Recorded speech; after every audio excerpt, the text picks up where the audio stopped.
The legend of Mr. Hensley was one story every child in Blackwater Bayou grew up hearing. Many times, my grandmother would tell us, her hushed voice trembling, warning us to stay away from the water at night. Too many times as kids do, we laughed it off, thinking it was nothing more than a scary tale meant to keep us obedient. Now, I wish I had listened. Mr. Hensley was the town's schoolmaster decades ago. He was quiet, stern, and kept to himself, but he was good with children, or so people thought. One stormy night, young Tommy Warren disappeared. A frantic search led to a horrifying discovery: Hensley's small cabin at the edge of the bayou, blood smeared on the floorboards, and Tommy's lifeless body hidden beneath a pile of rags. The townspeople didn't wait for a trial. Fueled by rage, they dragged Hensley from his home, chasing him through the muddy streets, their torches lighting the rain-soaked night.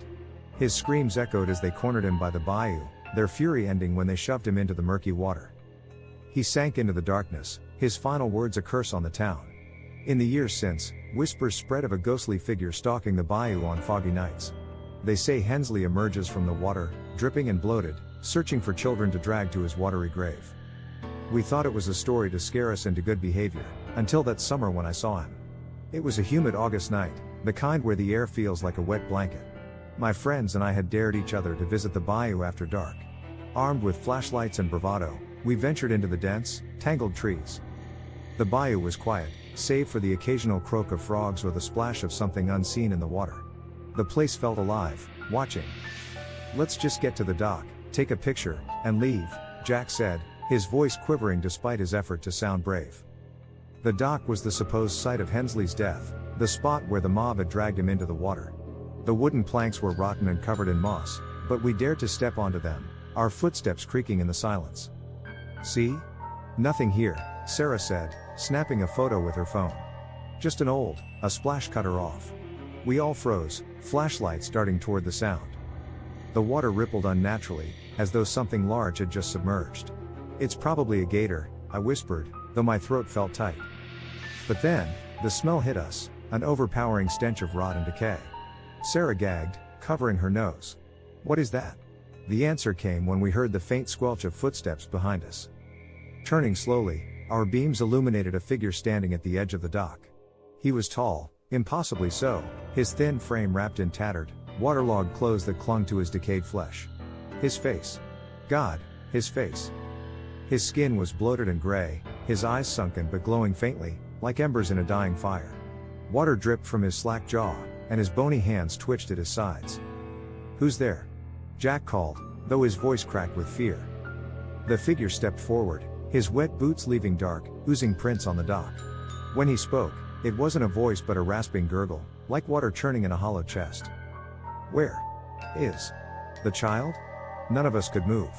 The air seemed to thicken around us, pressing on my chest. My flashlight flickered, and for a moment, the darkness felt suffocating. Sarah broke first, screaming as she bolted back toward the trees. Jack and I followed, but the sound of splashing water grew louder, closer. I dared a glance over my shoulder and saw him. He wasn't walking, he was gliding across the bayou, his skeletal fingers outstretched. "Run faster," Jack yelled, but his voice was cut short. I turned just in time to see Jack's leg jerk violently backward as if an invisible hand had grabbed him. He screamed, clawing at the ground, but he was being dragged toward the water.